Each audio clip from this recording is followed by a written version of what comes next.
Hello and welcome to another Japanese from Zero Daily, where we talk about things that you might be interested in Japanese. Today is the 125th time I've ever said welcome to a daily, and I am in Korea. That's where I am right now. This is actually the second daily shot from Korea, and you're thinking, Korea? Why is he in Korea if this is a Japanese related show? Well, I already know Japanese. Now I'm learning Korean. So I happen to be here in Korea for 2 months to figure out how it all works out. And I'll still be doing some Japanese related topics. And by the way, next weekend I do go to Japan. I tried to book a ferry from Busan to Hakata, but it turns out, man, was it complicated. And the internet websites for those ferry websites are just really like 1992-ish. Like, I saw the backend encoding said Windows 3.1 encoding, so there's real issues. So I decided, you know what? I'm taking an airplane. So I'm flying to Japan just to hang out on the weekend, and then again, I'll go back March 30th also. So if you're in Japan, maybe we'll see each other, maybe we won't. I don't really have a lot of time, and I've booked myself up way too much. Anyway, today's topic is language depression. You know, when you're learning a language, as I am now, and I gotta say, I already know Japanese, so for years I wasn't learning any more Japanese, and I thought I had an understanding of what you guys were going through, and then I realized I didn't until I started learning again Korean. So what happens is you get depressed sometimes as you're learning the language, and I'll just give you the word. It's ochikomu, ochikomu. Ochikomu. And it means to be depressed. And if you want to say the full phrase, just to say I am depressed, it's ochikonderu.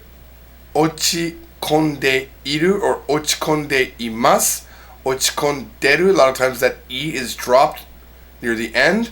But it just means I'm depressed. And I don't mean like depression in the real sense of I'm a horrible human and no one cares about me. We're really just talking about language depression, where you feel like I'm not making any progress. And this happened to me 2 days ago. I was walking towards Gangnam, and in the morning my friend had come to pick me up, my friend Gao Yang, and she was doing me a favor and only speaking Korean, because she actually speaks really good English. But she was only speaking to me in Korean. And unfortunately, that put me into a language depression, because I feel like this is what happens when you have language depression. You're actually making tons of progress, and then your friend talks to you in that language, or something happens to you in that language and you don't understand anything.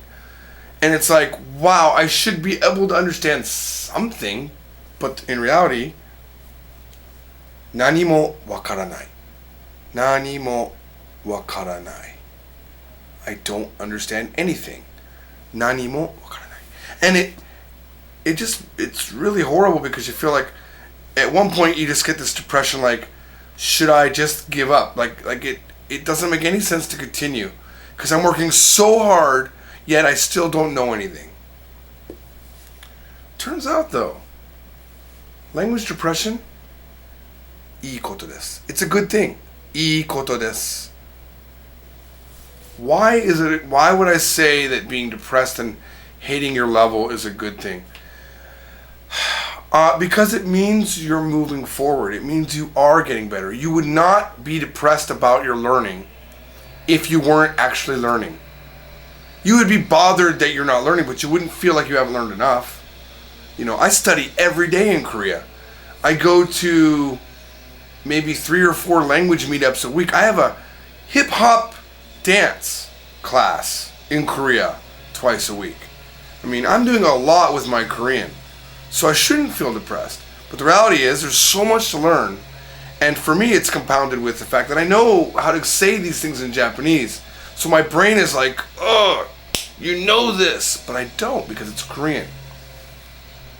So how can you Wow, it's really loud outside, and I want to apologize. They're doing a lot of construction. In Korea, this whole area is just, everything is building up. I mean, Korea in the next 10 years is going to be amazing. Really, I see it. If you're learning Korean now, be ready. The Korean wave has just started. I really believe this. It's kind of a weird thing to say on Japanese Topics Mania. Oh, this isn't even that show. Why would I say that on a Japanese daily? But anyway, so how do you get out of a language depression? Well, obviously time, meeting with your friends. But one thing that I found that helps me out is to rewrite your notes. Note o kaki naosu. Kaki naosu. Kind of a nice little verb combination there. Kaki naosu. You can restate something too. You can inaosu. Inaoshimasu. I'm going to restate it. And you can rewrite it. Kaki naosu. Kaki naosu. Alright, well, apparently someone in the chat room said they can't hear the sounds outside. I'm almost certain that's because the stream is very low level sound. There's a lot of sounds coming from outside. Another thing that I'm planning on doing, I'll let you know, I'll keep you updated. As I'm learning Korean, I find myself trying to reinvent ways to learn. Like, I'm finding that I'm rethinking a lot of the strategy for how I create books, for example. But one thing I would like to try is I have a bunch of books here, like little ones, like for example, Survival Korean. This book I was highly recommended by the guy who's writing Korean from Zero for our company, Integrated Korean. I've got 2 editions of that. And I have this workbook from my Hagwon, my school here in Korea that I'm learning Korean at. But the thing is, to go through the book like all the way, like, and read everything, it's a lot of work, right? So I'm going to try a new technique. I'll let you know how it goes. It's called Hon no Hayayomi. Hon no Hayayomi. And I just really made that up. Hopefully that makes sense. But a book quick read. So I'm literally going to see if it's really going to be a flip through. I'm just going to flip through every single lesson and look at key grammar, and I'm going to write down notes, and then I'll do it again another day, and I'll do it again another day. Instead of painstakingly going through each lesson, for example, these verbs here in this book for Korean, salda, to live, I already know it. I already know mandurda, for to make, and I already know alda, to know.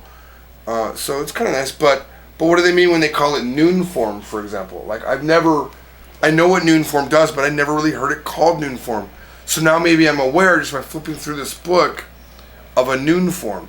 And that's kind of the way language learning is working, right? You learn something, you forget it, you learn it again, you forget it, then it starts to sink in, and eventually you know how to use it. That's been happening with me, with Korean. But I'm not depressed today. I'm extremely excited today. I had an amazing day yesterday. Today is one of the first days where I don't have a cold, or I'm not hacking up a lot of mucus. I'm very excited. And it's going to be the first day that I go to my hip-hop dance class without also having to blow my nose every 2 seconds.